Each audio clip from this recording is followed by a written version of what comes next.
Hello, everybody. What is dizziness? This is the question that I get probably more than anything else. It goes along with other questions like, what does dizziness mean? What causes dizziness? And some people say that they don't really know how to describe what they're feeling. It's such a common question and so important to being able to assess your own health and communicate with your healthcare provider that I thought I needed to make a video that was available to everyone.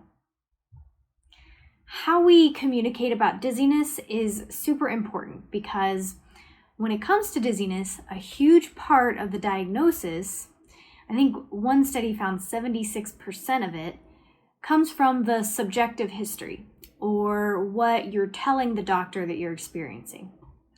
So the communication factor is really important with dizziness. And it's important that we're all on the same page. The first thing to understand is that the word dizzy is an umbrella term. It can mean several different sensations that can mean very different things.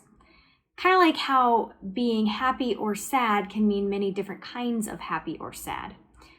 Frankly, that's why I think dizziness is such a tough thing to nail down and why so many doctors and patients have difficulty with figuring it out. As a patient, it can be hard to know what to call it, which makes it hard for the healthcare provider to troubleshoot. So the first thing to do is to try to describe dizziness without using the word dizzy.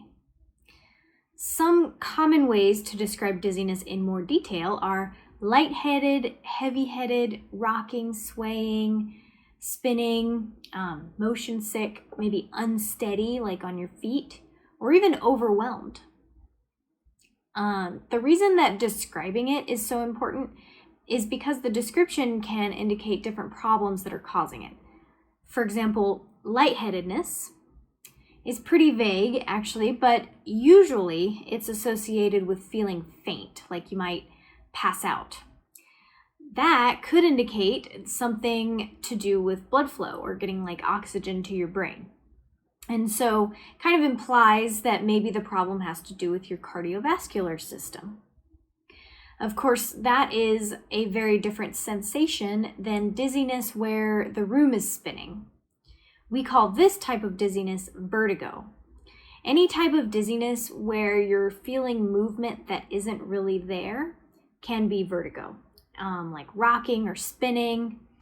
And this type of dizziness usually comes from a problem with your inner ear because your inner ear and your vestibular system are in charge of sensing movement of your head.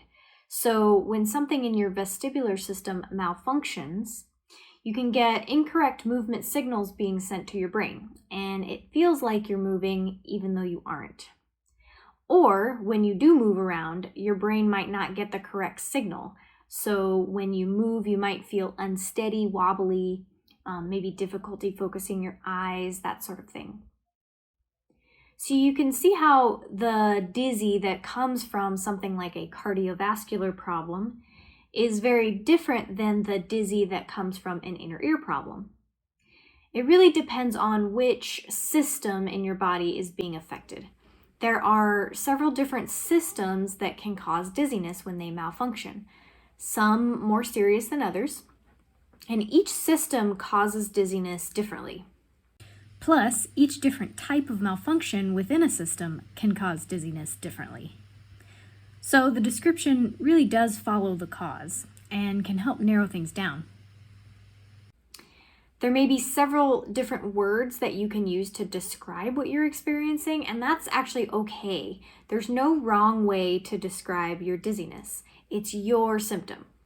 So you get to name it. Sometimes giving it a descriptive name helps to clarify it and gives you kind of some control over it. So just be ready to describe what you're feeling and answer a whole bunch of questions.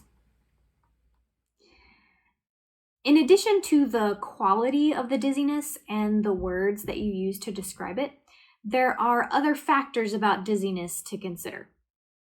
One is other symptoms that go along with the dizziness.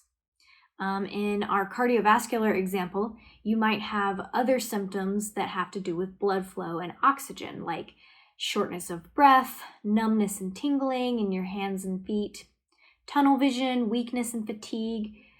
There are clues in these descriptions. So, I don't know, maybe you get headaches or pain anywhere, slurred speech, coordination problems, balance problems, changes in your blood pressure or your heart rate, anxiety, vision changes, fever, nausea.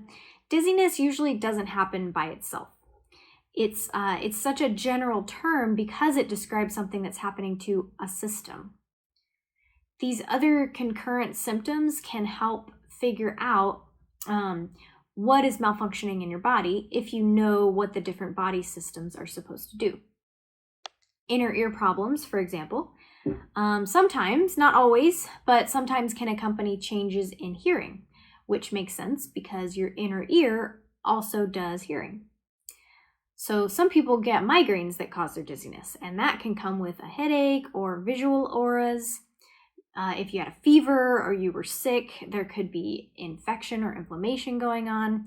Everyone is different, so kind of cataloging what you're feeling into categories, maybe even writing it down, can go a long way to figuring out what is causing it, and hopefully then how to fix it.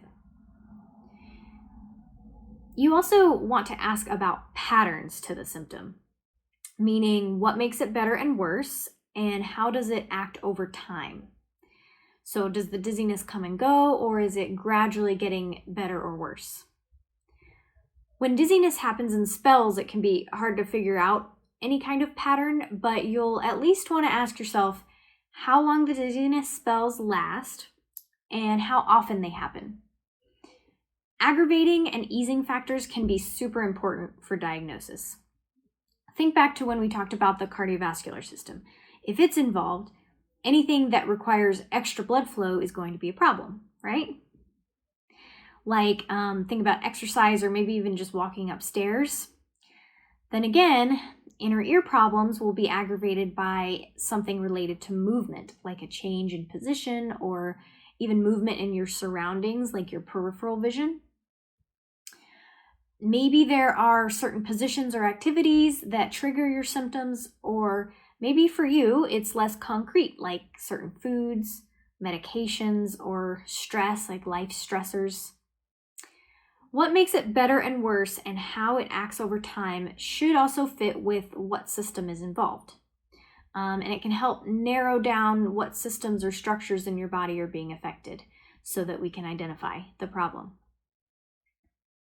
This is where analyzing your dizziness can get complicated and sometimes kind of overwhelming. You might have noticed so far that many of these patterns and descriptions of dizziness can overlap. Like head movement and exercise, they kind of go together, right? Numbness and tingling, for example, can come from lack of oxygen and blood flow, or nerve impingement, maybe anxiety.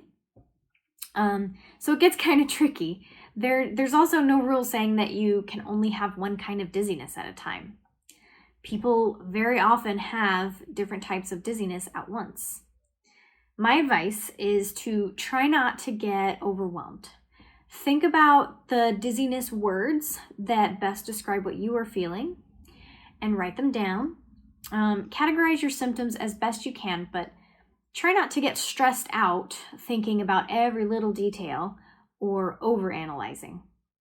It's important to have the three components to your description, so the quality, concurrent symptoms, and patterns, so that it kind of paints a big picture of what could be happening.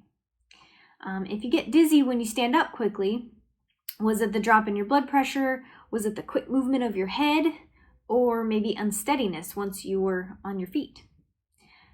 Only a doctor can make these decisions and these diagnoses because they are familiar with the systems in the body. So this video does not constitute medical advice, of course. So if you're experiencing any kind of these symptoms, please bring it up with your doctor as soon as possible. What I do hope this video will do is give you a better idea of how dizziness is really an umbrella term and can mean many different things, so that you guys have a better understanding of where to start and how to communicate about dizziness, whether you're a doctor or a patient. So like what to pay attention to, how you might describe it, and without using the word dizzy. The good news is that many of these issues are treatable. So getting the correct diagnosis really is half the battle, if not more. So the medical professionals and patients really should try to work together to problem solve and figure out what the issue is. And if they can, then there are treatment options out there. Those might be medical, surgical, dietary, exercise, or maybe therapy-based, depending on the cause. So at Dizzy Physio, we specialize in dizziness that's related to the inner ear. And that's anything that's movement related, like sensing movement that isn't really there, or sensing movement incorrectly, resulting in imbalance and disorientation. In addition to fixing the cause of the dizziness or vertigo, sometimes people need a little help with their recovery, and vestibular therapy can help kind of recalibrate the brain in the inner ear after a vestibular problem. So that's what dizziness is. It's not really one particular thing, but a category of things. So, was this video helpful? Like the video and subscribe to our channel if you thought so. And if you have dizziness, give Dizzy Physio a call. Thanks so much for watching.